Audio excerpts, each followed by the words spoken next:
Hate speech तो प्रधानमंत्री नरेंद्र मोदी ने भी कर्नाटक के विधानसभा चुनाव में जिस तरीके से जय बजरंग बली और जय श्री राम के नारे लगाए थे, तो आप चुनाव आयोग को तो ताक पर रख करके तमाम जो है चुनाव प्रचार कर रहे हैं।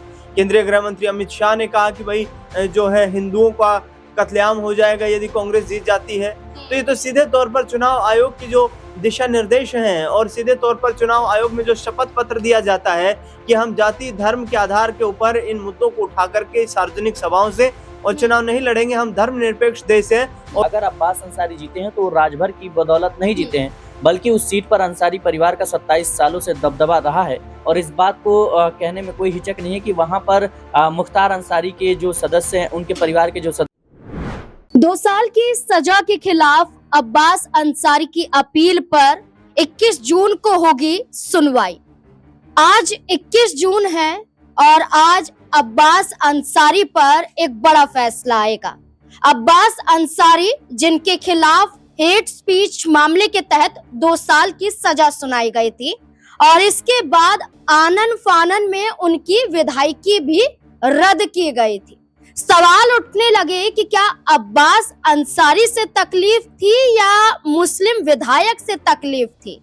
अब्बास अंसारी को लेकर सवाल खड़े किए गए कि ऐसे न जाने कितने बयान थे, कितने ऐसे भाषण थे जिसमें आपत्तिजनक टिप्पणियां की गई, लेकिन आज तक उन पर कोई कार्यवाही नहीं हुई। लेकिन जैसे ही अब्बास अंसारी का मामला सामने आया, अब्बास अंसारी को 2 साल की सजा सुनाई गई और 2 साल की सजा के बाद उनकी विधायकी भी रद्द की गई। हम कोर्ट पर कोई सवाल नहीं खड़े कर रहे हैं, लेकिन सवाल सरकार पर खड़े कर रहे हैं, जहां सुभाषपा भारतीय जनता पार्टी के साथ गठबंधन में है। लेकिन ओम प्रकाश राजभर ने एक बार भी क्यों नहीं कहा कि अब्बास अंसारी को हम बचा कर रहेंगे और अब्बास अंसारी की विधायकी वापस होगी। लेकिन अब ये पूरा मामला कोर्ट में है, क्योंकि अब्बास अंसारी ने अब इस सजा के खिलाफ इलाहाबाद हाई कोर्ट का रुख किया। अब इस पर 10 जून को सुनवाई हुई, जिसके बाद तारीख तय की गई आज की। आज 21 जून, जिसमें एक बड़ा फैसला आएगा। मुख्तार अंसारी के बेटे हैं अब्बास अंसारी। 2022 के विधानसभा चुनाव में सुभाषपा के टिकट पर उन्होंने चुनाव लड़ा था, जब समाजवादी पार्टी के साथ गठबंधन में थे, और उन्होंने पहली बार विधानसभा का चुनाव जीता था और पहली बार विधायक बने थे। लेकिन उस दौरान उनसे एक गलती हो गई, जब उन्होंने चुनाव प्रचार के दौरान 3 मार्च 2022 को एक जनसभा में मंच पर अधिकारियों को सबक सिखाने की धमकी दी थी और इसी बयान के बाद उनकी विधायकी रद्द हो जाती है। अब इस पूरे मामले को लेकर कई बड़े सवाल हैं, सवालों के जवाब लेंगे कि क्या आज अब्बास अंसारी को राहत मिल पाएगी या फिर नहीं। न्यूज रूम में मौजूद हैं, तमाम लोगों से जवाब तलाशने की कोशिश करेंगे। सिराज मेरे साथ मौजूद है। सिराज, क्या लगता है इस पूरे मामले में, जहां अब्बास अंसारी ने खुद कहा कि उन्हें फंसाने की कोशिश की गई है, जहां अखिलेश यादव ने खुद कहा कि भारतीय जनता पार्टी की साजिश है, लेकिन ओम प्रकाश राजभर कहीं नजर नहीं आए। हम ओम प्रकाश राजभर पर बाद में बात करेंगे, लेकिन क्या लगता है कि जो आज फैसला आएगा, क्या अब्बास अंसारी के हक में आ सकता है? देखिए, ये कहना काफी ज्यादा कह सकते हैं कि मुश्किल है कि किसके हक में फैसला आएगा, क्योंकि जाहिर सी बात है ये पूरा मामला जो है कोर्ट में चल रहा है और कोर्ट तय करेगा कि मामले की आखिर जो कड़ी है वो किस ओर जा रही है। जाहिर सी बात है कि अब्बास अंसारी की जिस तरीके से सदस्यता गई है, उसके बाद योगी सरकार पर सवाल उठने शुरू हो गए, क्योंकि रविवार के दिन सचिवालय को खोला गया और आनन फानन में कहीं ना कहीं अब्बास अंसारी की जो सदस्यता है उसको छीन ली जाती है। लेकिन सवाल इस बात को लेकर है कि आखिर योगी सरकार को इतनी जल्दी क्यों थी, और जबकि सुभाषपा जो है वो कहीं ना कहीं एनडीए का हिस्सा है। बीते कई दिनों से देखा जा रहा है कि योगी आदित्यनाथ और ओपी राजभर के बीच सब कुछ ठीक नहीं चल रहा, और इसी बात को लेकर कयास लगातार लगाए जा रहे हैं कि राजभर कहीं ना कहीं भारतीय जनता पार्टी का साथ छोड़ देंगे। और राजभर की बात करें तो अभी तक का उनका जो बयान सामने आया है वो कहीं ना कहीं लोगों में एक कंफ्यूजन क्रिएट करता है। एक तरफ जहां वो कहते हैं कि जो अब्बास अंसारी हैं वो सुभाषपा के विधायक हैं, हम उनके लिए हाई कोर्ट जाएंगे, उनके लिए कानूनी सहायता प्रदान करेंगे, लेकिन दूसरी तरफ वो कहते हैं कि अगर मऊ सीट पर उपचुनाव होता है तो अंसारी परिवार के किसी भी सदस्य को टिकट नहीं दिया जाएगा। जबकि ओपी राजभर इस बात को समझ रहे हैं कि अगर अब्बास अंसारी जीते हैं तो राजभर की बदौलत नहीं जीते हैं, बल्कि उस सीट पर अंसारी परिवार का 27 सालों से दबदबा रहा है। और इस बात को कहने में कोई हिचक नहीं है कि वहां पर मुख्तार अंसारी के जो सदस्य हैं, उनके परिवार के जो सदस्य हैं, वो निर्दलीय भी चुनाव कह सकते हैं यहाँ पर एक जीते और सवाल है कि जहां ओम प्रकाश राजभर कहते हैं कि अखिलेश यादव के दबाव में उन्होंने अब्बास अंसारी को टिकट दिया था विधानसभा में, तो ओम प्रकाश राजभर के जरिए भी ये जिक्र किया जा रहा है कि उनके बेटे अरविंद राजभर यहाँ से चुनाव लड़ सकते हैं। तो क्या अपने बेटे को आगे करने के लिए अब अब्बास अंसारी को पीछे खींचा जा रहा है? देखिए, मुझे नहीं लगता कि राजभर के बयानों के कुछ भी उतने ज्यादा मायने हैं, क्योंकि जब आप गठबंधन में होते हैं तो जाहिर सी बात है कि जो दूसरी पार्टी होती है उसकी भी कुछ शर्तें होती है, कुछ बातें होती है जिसको मान करके मिल करके गठबंधन होता है और फिर चुनाव लड़ा जाता है। और इतना ही अगर दबाव था राजभर पे तो वो मना कर देते, भाई उनकी पार्टी की टिकट है, वो जिसे चाहे उसे दें। लेकिन अब्बास अंसारी को उन्होंने टिकट दिया। उनको पता था कि ये सीट कहीं ना कहीं जिताऊ है, इस सीट पर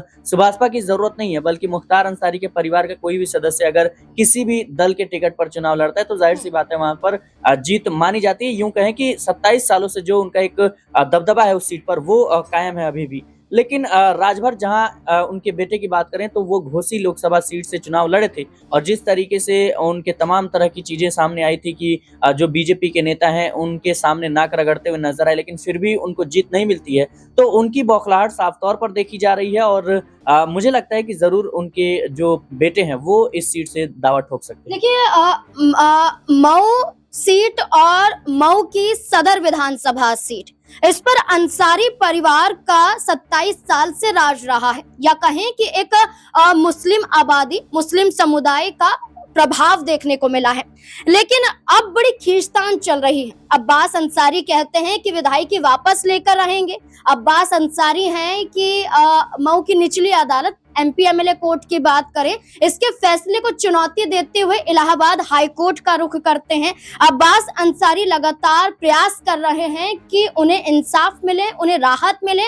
उनके समर्थन में अखिलेश यादव आ जाते हैं, उनके समर्थन में अफजाल अंसारी दिखाई देते हैं, लेकिन उनके समर्थन में ओम प्रकाश राजभर नजर नहीं आते हैं। तो क्या ओम प्रकाश राजभर का एक ऐसा फैसला जहां उन्होंने खुलकर यह दावा कर दिया है कि अब्बास अंसारी यानी कि इनके बाद मुख्तार परिवार से कोई भी चेहरा ये उपचुनाव में नहीं उतर सकता है या इस सीट पर चुनाव नहीं लड़ सकता है, लेकिन क्या यही एक सवाल क्या ओम प्रकाश राजभर को विधानसभा चुनाव में मुश्किलों में डाल सकता है? दिनेश है मेरे साथ, जानने की कोशिश करेंगे।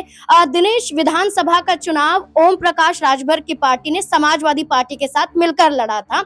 उस दौरान सुभाषपा को फायदा हुआ, लेकिन अब भारतीय जनता पार्टी के साथ मिलकर लोकसभा चुनाव में भी गिड़गिड़ाते रहे, कोई फायदा नहीं हुआ। एक सीट मिन्नतों से मिली लेकिन उसको भी हार जाते हैं। क्या विधानसभा चुनाव से पहले ये फैसला कि उपचुनाव होगा तो मुख्तार परिवार का कोई चेहरा नहीं उतरेगा, क्या ओम प्रकाश राजभर को भारी पड़ सकता है बीजेपी के साथ रहना? देखिए नाजमीन, मैं इस पूरे मुद्दे पर 7 साल पहले का जिक्र करना चाहूंगा। 2017 में ओम प्रकाश राजभर की पार्टी सुभाषपा ने बीजेपी के साथ मिलकर चुनाव लड़ा। 11 सीटें इनको मिली। 11 सीटों में से 4 सीटों पर जीत नसीब हुई। 2022 का वक्त आया, उस दौरान इन्होंने समाजवादी पार्टी के साथ मिलकर चुनाव लड़ा और 17 सीटों पर चुनाव लड़ा, जिसमें 6 सीटें मिली। गाजीपुर की मऊ सीट भी उन्हीं 6 सीटों में शामिल है जहां पर सुभाषपा को जीत मिली। अब आपने सवाल पूछा कि अंसारी परिवार की आवश्यकता क्या राजभर को नहीं है? हो सकता है कि ना हो, लेकिन 2022 में आखिरकार कैसे थी?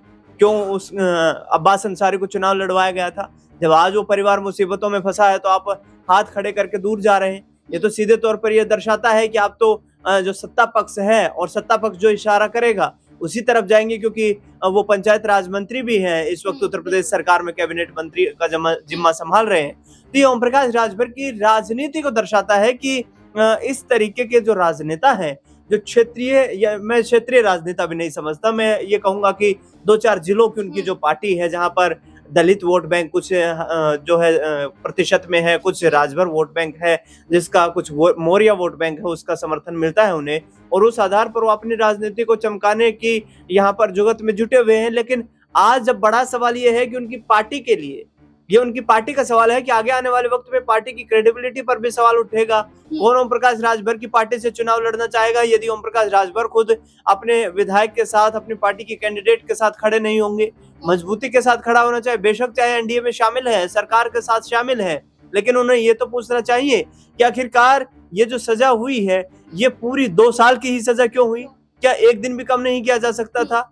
और यदि एक दिन कम होता तो उनकी विधानसभा सदस्यता नहीं जाती। ऐसा ही आजम खान के साथ, ऐसा ही राहुल गांधी के साथ भी हुआ था। तो यही सवाल उठ रहा है कि 2 साल की सजा यानी कि सीधे तौर पर सांसदीय विधायिकी रद्द हो सकती है। तो ये फैसला कहीं ना कहीं आया। देखिए नाजमीन, आजम खान का मामला थोड़ा अलग दिखाई देता है। उन पर कई गंभीर मुकदमे दर्ज हैं, लेकिन ये जो हेट स्पीच वाला मामला है, अब्बास अंसारी तो इसी मामले में फंसे हैं। और हेट स्पीच तो प्रधानमंत्री नरेंद्र मोदी ने भी कर्नाटक के विधानसभा चुनाव में जिस तरीके से जय बजरंग बली और जय श्री राम के नारे लगाए थे, तो आप चुनाव आयोग को तो ताक पर रख करके तमाम जो है चुनाव प्रचार कर रहे हैं। केंद्रीय गृह मंत्री अमित शाह ने कहा कि भाई जो है हिंदुओं का कत्लेआम हो जाएगा यदि कांग्रेस जीत जाती है। तो ये तो सीधे तौर पर चुनाव आयोग की जो दिशा निर्देश हैं और सीधे तौर पर चुनाव आयोग में जो शपथ पत्र दिया जाता है कि हम जाति धर्म के आधार के ऊपर इन मुद्दों को उठा करके सार्वजनिक सभाओं से और चुनाव नहीं लड़ेंगे, हम धर्मनिरपेक्ष देश है और उसी आधार पर चुनाव लड़ेंगे। तो कहीं ना कहीं ये दर्शाता है कि ओम प्रकाश राजभर अपनी मंत्री की कुर्सी को बचाने के लिए जो कैबिनेट मंत्री वो हैं और 2027 तक अभी उन्हें रहना है। यदि पूर्ण रूप से देखा जाए तो करीब 2 साल का वक्त, 2 साल से 3 महीने कम का वक्त उनके पास है। तो इस पूरे कार्यकाल का वो फायदा उठाना चाहते हैं और इसके लिए उन्होंने कह दिया है साफ तौर पर कि मैं अब्बास अंसारी के परिवार के साथ नहीं जाऊंगा यदि कोर्ट से उन्हें कोई राहत नहीं मिलती है। तो सीधे तौर पर यहाँ पर अब्बास अंसारी को लेकर ओम प्रकाश राजभर अपना रुख स्पष्ट कर चुके हैं। अब अब्बास अंसारी के परिवार को, उनकी माता जो है अफशान, उनको या फिर उनकी पत्नी जो है उनको यहाँ पर ये लेना है निर्णय कि किस तरीके से आगे उन्हें राजनीति में बढ़ना है, क्योंकि उनकी पत्नी जो है निकात अंसारी, उसके ऊपर भी कई मामले दर्ज हैं और जेल में जब वो उनसे मिलती है अब्बास अंसारी से तो किसी प्रकार की प्रशासनिक जो परमिशन नहीं होती है उनको, उसके बाद वो करीब 6 महीने तक जेल में भी रहती हैं।